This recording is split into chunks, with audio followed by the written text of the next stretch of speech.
नमस्कार, हर तस्वीर में कहानी है में आपका स्वागत है। आपके साथ मैं हूं शिप्रा झा। दरभंगा की सड़क पर जब पानी और दलदल से लबालब हो गए तो दरभंगा वासियों ने उस पर धान रोपनी करके खूब नारेबाजी की और इसका वीडियो सोशल मीडिया पर वायरल हो रहा है। ये दलदल और पानी से भरे किसी खेत का नजारा नहीं है जिस पर ग्रामीणों का ये हुजूम धान रोपनी करने के लिए टूट पड़ा है, बल्कि उर्दू बाजार के पुरानी मुंसफी मोहल्ले की उस मुख्य सड़क की बदरंग तस्वीर है जिसकी बारिश ने कुछ इस कदर सूरत को बिगाड़ कर रख दिया कि दलदल और पानी से बजबजा रहे उस रास्ते पर पांव तक रखना मुश्किल हो रहा है। तो नाराज ग्रामीण पानी में डूबी उस सड़क पर हरी हरी बालियां गाड़कर अपना विरोध जता रहे हैं। इसी से तरस आके जनता ने आज धान रोपनी का प्रोग्राम किया। चूंकि सड़क तो निष्क्रिय है तो जनता ने आज धान रोपनी का प्रोग्राम किया कि धान रोपनी से कम प्रशासन जागे। अगर प्रशासन फिर भी नहीं जागेगा तो हम लोग नगर निगम में जाके धान रोपनी का प्रोग्राम करेंगे। उससे भी नहीं होगा तो हम लोग मेन रोड मुख्य सड़क जो है उसको जाम करेंगे। जब भी रिमझिम की बूंदें बरसती हैं, कई मोहल्लों को मुख्य शहर से जोड़ने वाली इस सड़क की हालत ऐसी ही हो जाती है कि उस पर पांव तक रखने से डर लगने लगता है। फिर भी जब कोई ऑटो वहां से गुजरने का दुस्साहस करता है तो कीचड़ और गड्ढों पर हिचकोले खाते हुए उसका दम फूलने लगता है। इसलिए न कोई कार और न कोई एम्बुलेंस वहां जाने को तैयार होती है। जब मोहल्ले वाले सड़क को दुरुस्त करने की गुहार करके थक गए तो धान के पौधों को सड़क पर गाड़ दिया और खूब नारेबाजी की। इस तरह परेशान है, बच्चे बच्चियां स्कूल जाती हैं, किसी दुकान पे राशन लेने के लिए आना हो, बच्चा का राशन गिर जाता है, राशन खराब हो जाता है। कई लोग तो गिर गए हैं, पैर टूट गया है, कई लोग तो अस्पताल में भर्ती हैं सर इस रोड के कारण। ये उस दरभंगा शहर की सड़क की हालत है जिसकी गिनती बिहार के बड़े शहरों में होती है, लेकिन बारिश और लापरवाही ने इस सड़क की हालत ऐसी कर दी कि वहां धान रोपनी करने के सिवाय और कोई चारा बचा ही नहीं रह गया। विपिन दास, न्यूज़ 18, दरभंगा। पलामू में कोयल नदी की उफनती धारा में कुछ सिरफिरे मौत का स्टंट कर रहे हैं और इसका वीडियो सोशल मीडिया पर वायरल हो रहा है, लेकिन ये लापरवाही जानलेवा साबित हो सकती है।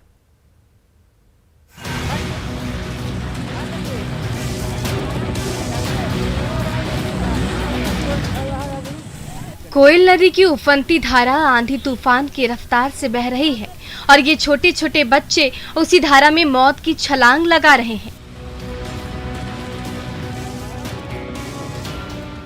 ये नजारा है डाल्टनगंज शाहपुर सड़क पर बने उस पुल का जिसकी रेलिंग के ऊपर ये छोटे छोटे बच्चे खड़े हो जाते हैं और बिना कुछ सोचे समझे लगा देते हैं कोयल नदी की मचलती धारा में छलांग।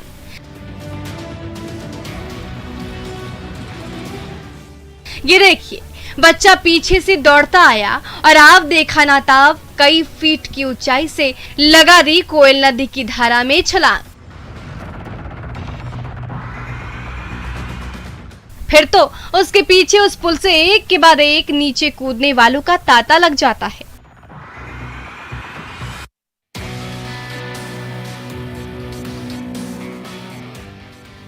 मॉनसून के दौरान कोयल नदी अचानक ऐसी बौरा गई कि उसकी धारा ने आंधी तूफान का रूप ले लिया है। रास्ते में आने वाले हर एक अवरोध को तहस नहस करती कोयल नदी बहती चली जा रही है।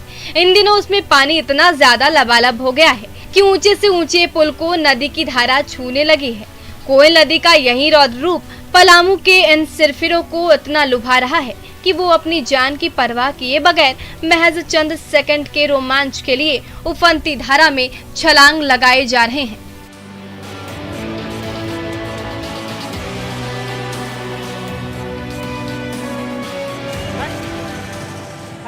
ये देखिए, ये सिरफिरे कैसे पुल की रेलिंग को फांदते हुए नदी की अथाह धारा में गोते लगाने का स्टंट करने लगे।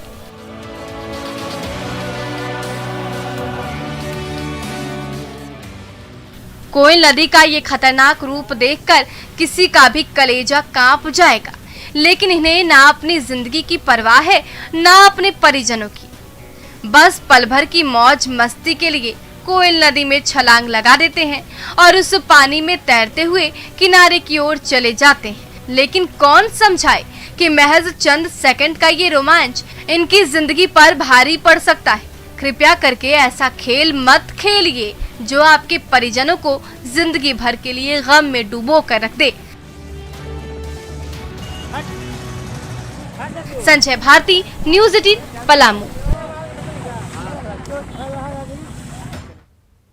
मुजफ्फरपुर के नेशनल हाईवे पर मौत दौड़ी। तेज रफ्तार कार जब डिवाइडर को फांदते हुए दूसरी लेन में जा घुसी तो बस ने ऐसी टक्कर मारी कि कार के परखच्चे उड़ गए।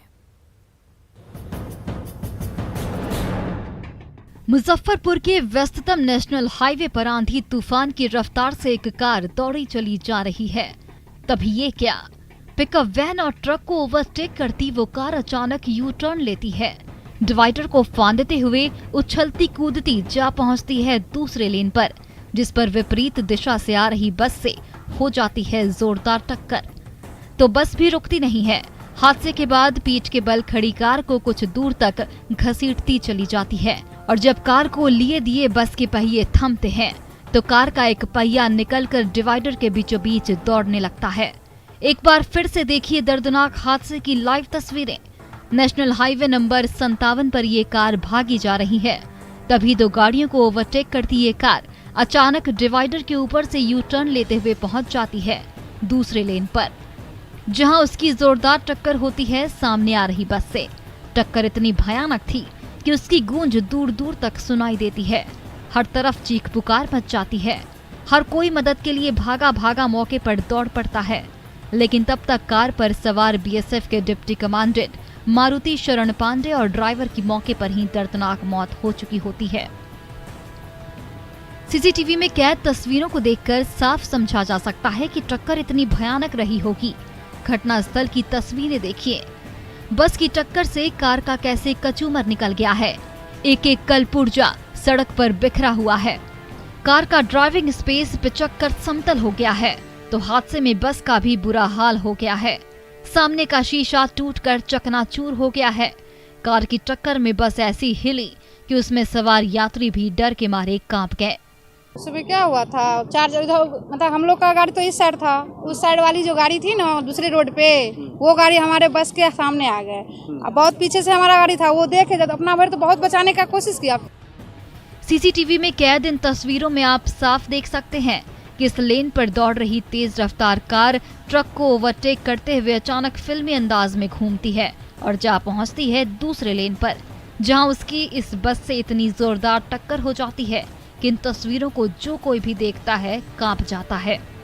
वीडियो फुटेज पुलिस को ही मिला है, जिसको देखने से लग रहा है कि स्कॉर्पियो गाड़ी इसमें कि डिप्टी कमांडेंट सवार थे, काफ़ी तेज़ी से दरभंगा की ओर जा रहा था और एक ट्रक से साइड लेने के क्रम में अनियंत्रित होकर के और दूसरे तरफ लेन में वो आ गया। रफ्तार की कहर की ये तस्वीरें किसी के भी होश उड़ा देती है।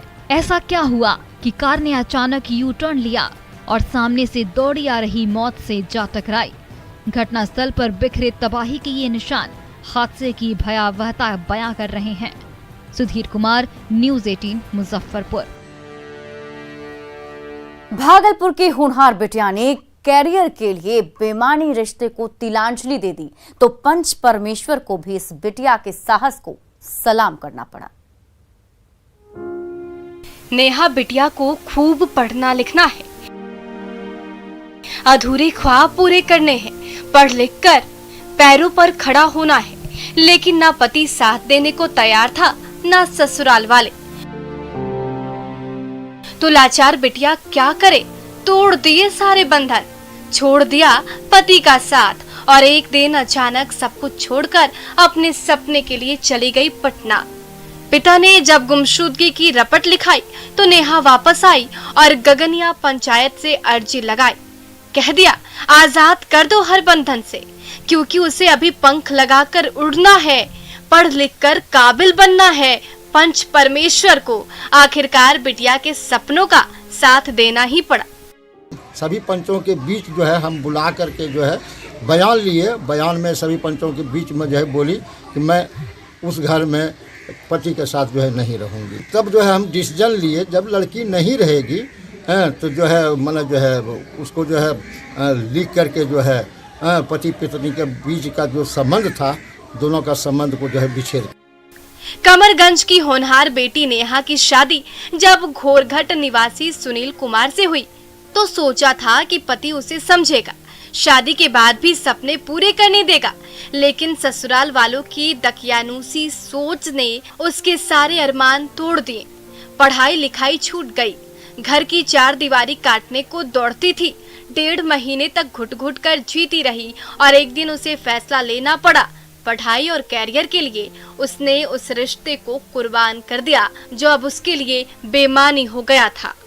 वहाँ पे स्टाम्प पे उन्होंने मतलब कि सभी का हस्ताक्षर के साथ कार्य को संपन्न किया गया। पढ़ाना चाहता था और ससुराल वाले इसको पढ़ाना नहीं चाहते।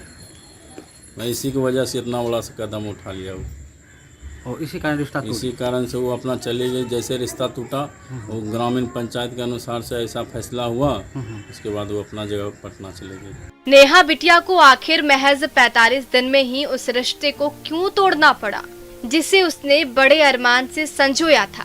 ये बड़ा सवाल उस समाज के लिए है जो आज भी बेटा और बेटी में भेद करता है। इसलिए जब बेटा अपना करियर बना सकता है तो फिर बेटियां क्यों नहीं अपने सपने के लिए संघर्ष कर सकती है। आशीष कुमार, न्यूज़ 18, भागलपुर। गया के गैरेज में पुराना पावर लूम जब नए रंग रूप में अवतरित होता है तो गरीब बुनकरों की झोली खुशियों से भर देता है। देखिए कबाड़ का कायाकल्प करने वाले गैरेज की कहानी।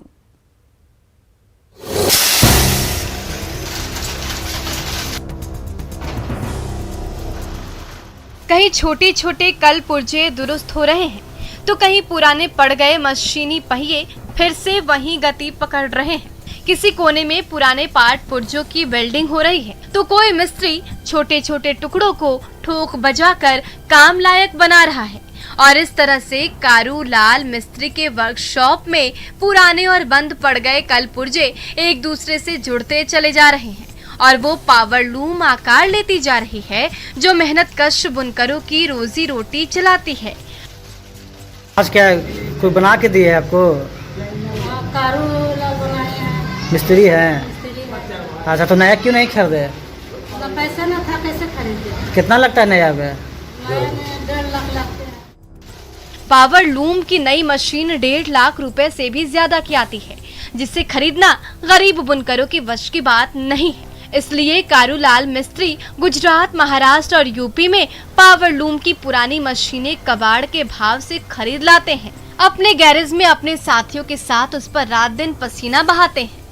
कुछ दिन बाद जब वही पुराना मशीन हाईटेक पावर लूम का रूप ले लेती है और उसे 10 साल की गारंटी के साथ आधे दाम में मेहनतकश बुनकरों के हवाले कर देते हैं। तो गरीब लोग के लिए नया मशीन लेना संभव नहीं है तो पुराना मशीन लेते हैं।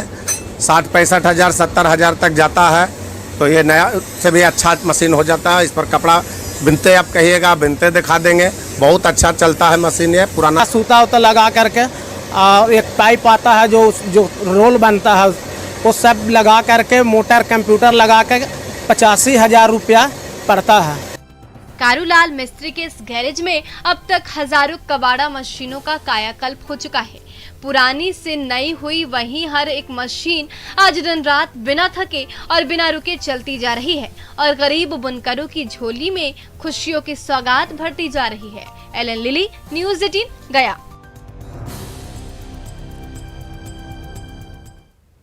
गिरिडीह के खेतों में जब मातृशक्ति का ट्रैक्टर दौड़ता है तो खेत की ऊबड़ खाबड़ सतह के समतल होते देर नहीं लगती।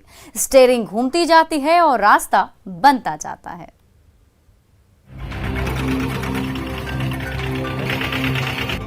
पानी से लबालब खेत और उसमें दौड़ता भागता ट्रैक्टर का भारी भरकम पहिया। ट्रैक्टर का विशालकाय पहिया घूमता जा रहा है और खेत की उबड़ खाबड़ सतह समतल होती जा रही है। लेकिन जरा गौर से देखिए, ट्रैक्टर की कमान उस मातृशक्ति के हाथ में है जिसे अब तक अबला ही कहा जाता रहा है। लेकिन अबला से सबला बनी इस महिला ने ट्रैक्टर की स्टीयरिंग घुमाकर दिखा दिया है कि जहाँ चाह वहाँ राह है। अभी हम खुद से चला करके अपना जमीन में खुद से खेत से हल जोत करके खेती लगा रहे हैं, रोपण कर रहे हैं। दूसरे को भी भाड़ा पर भी हम काम करवा रहे हैं। 600 रुपये प्रति घंटा हम अपना। घर के पुरुष सदस्यों की गैर मौजूदगी में जब खेती बाड़ी मुश्किल लगने लगी तो सीधी सादी गृहिणी आरती वर्मा ने देहरी लांघ कर बाहर निकलने का सोचा। ट्रैक्टर ड्राइविंग की बारीकियां सीखी और आज उसकी कमान उनके हाथ में है।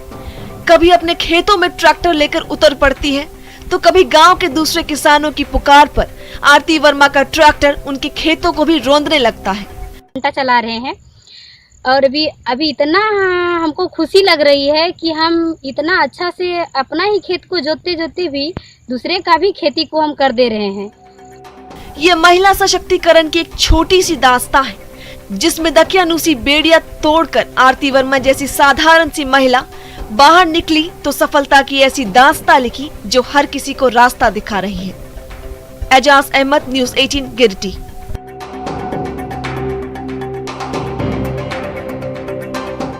देवघर के विनायक कला दीर्घा का आंगन कला और उसके कद्रदानों को और करीब लाने में अहम भूमिका निभाएगा। यहां लगने वाली कला प्रदर्शनी में कोई भी कद्रदान अपनी पसंद की कलाकृतियां खरीद सकेगा।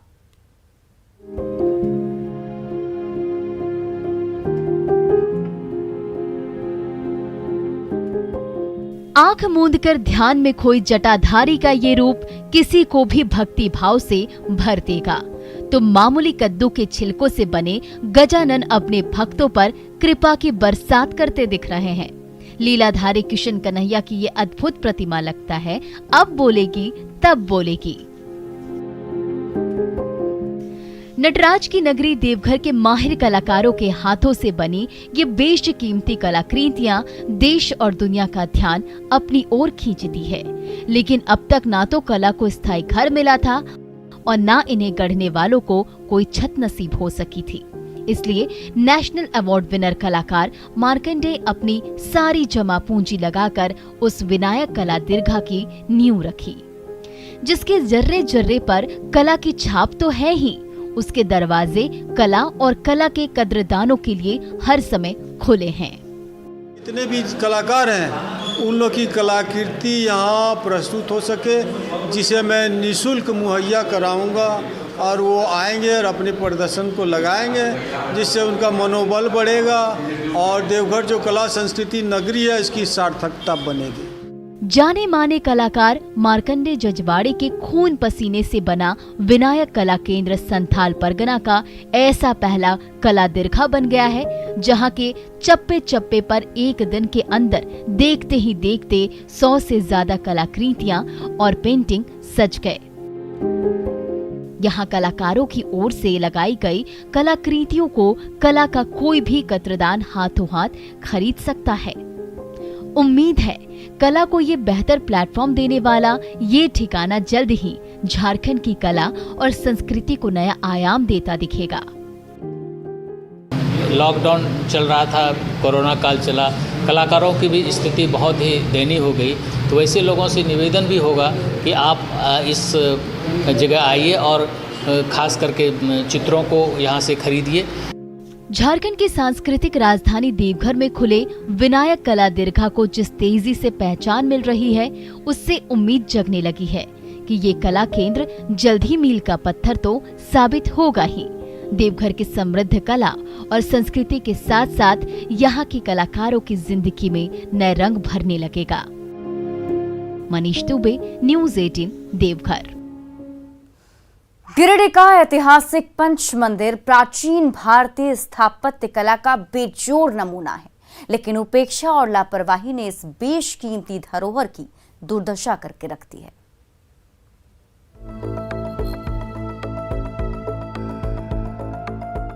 बारीक नक्काशी और मजबूत नींव पर 300 साल से भी ज्यादा समय से खड़ी प्राचीन पंच मंदिर की दरो दीवार भले ही टूट फूट गई हो, लेकिन इतिहास समृद्ध रहा है। इसलिए आज भी जब कभी जमुआ के रास्ते से गुजरने वाले सैलानियों की नजर इस मंदिर की गुंबद पर जाती है तो जल्दी हटती नहीं है।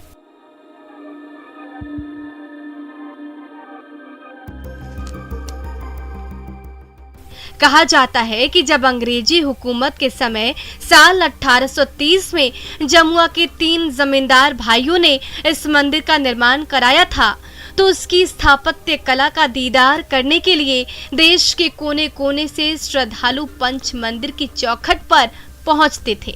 लेकिन उपेक्षा और लापरवाही ने आज उस ऐतिहासिक धरोहर की दुर्दशा करके रख दी है। तो क्या बच्चों को कमाल था जो इतना सुंदर बनाए, अब इसका कोई देखभाल नहीं होता है, कोई देखभाल नहीं करता है। हाँ, कोई देखभाल नहीं का बराबर है। ये मंदिर आप देख सकते हैं कि अब किस तरह हो गया है। हम लोग सरकार से यही चाह रहे हैं कि ये जल्द से जल्द काम हो और इस क्षेत्र का विकास हो। कोरोना काल के पहले तक सावन के महीने में पंच मंदिर का प्रांगण श्रद्धालुओं से खचाखच भरा रहता था, लेकिन जब से कोरोना ने पांव पसारा, पंच मंदिर के दरवाजे भक्तों के लिए क्या बंद हुए, देख रेख भी बंद हो गई। अब दीवार पर लगी ईंट टूट टूट कर गिरती रहती है और अपने पूर्वजों की इस अनमोल सौगात की हालत देखकर जमुआ के बाशिंदे सिसकते रहते हैं। हालांकि ग्रामीणों की मांग को देखते हुए प्रशासन की नींद टूटती दिख रही है। सरकार की नज़र में आ गई है, तो अगर इस पर्यटन स्थल अगर बन जाए तो यहाँ देखने के लिए दूर दूर से श्रद्धालु यहाँ पधारेंगे, क्योंकि 1830 ईस्वी में बना यह मंदिर अपनी शोभा के लिए जानी जाती है।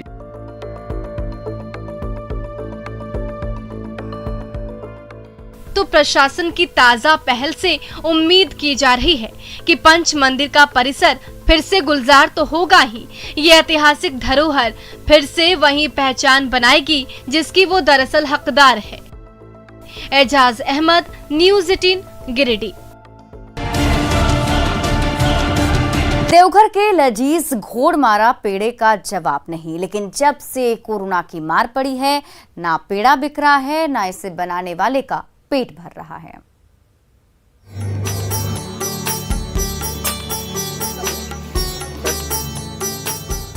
ऑटोमेटिक मशीन की चक्कर घिन्नी गोल गोल घूमती जा रही है। दूध की पतली धारा से खोए की गाढ़ी परत अलग होती जा रही है। खोए के उसी सूखे गोले को छोटे छोटे टुकड़ों में बांट रहे हैं घोड़मारा के ये माहिर कारीगर। और जब खोए की वही छोटी छोटी गोली नरम हाथों से गोलाकार लेती है, तो बाबा वैद्यनाथ के आशीर्वाद से घुले मिले उस नरम और स्वादिष्ट पेड़े का स्वाद कुछ ज्यादा ही बढ़ जाता है। बाबा नगरी के पेड़े का यही प्रसाद देश और दुनिया के कोने कोने में प्रसिद्ध है, लेकिन जब से कोरोना की बुरी नजर लगी है, तब से घोड़मारा के पेड़े का धंधा ऐसा मंदा पड़ा है कि पूछिए मत। पर हम लोग जो है फेसबुक के माध्यम से, सोशल मीडिया के माध्यम से माननीय अपने डीसी महोदय को भी आग्रह हम लोग का दयनीय स्थिति पर कराए। देश के किसी भी कोने से भोले की नगरी पहुंचने वाले जो भक्त एक बार घोड़मारा के स्वादिष्ट पेड़े का स्वाद ले लेते थे, उसका जायका वो जल्दी भूल नहीं पाते थे। उसी स्वाद और विश्वास ने ऐसी प्रसिद्धि दिलाई कि घोड़मारा का पेड़ा हाथों हाथ बिकने लगा। अकेले सावन के महीने में करोड़ों रुपए का कारोबार होने लगा और इसे बनाने वाले कारीगर से लेकर बेचने वाले दुकानदार तक माला माल होने लगे। बासुकीनाथ रोड में पेड़े की एक के बाद एक सैकड़ों दुकानें खुल गईं, जहां किस्म किस्म के पेड़े बनने और बिकने लगे। लेकिन कोरोना की मार से बाबा मंदिर के दरवाजे बंद हैं, तो भक्तों ने भी बाबा नगरी का रुख बंद कर दिया है। तब से इन दुकानों पर ताले लटकने लगे हैं और दुकानदार से लेकर कारीगर तक कंगाल होने लगे हैं।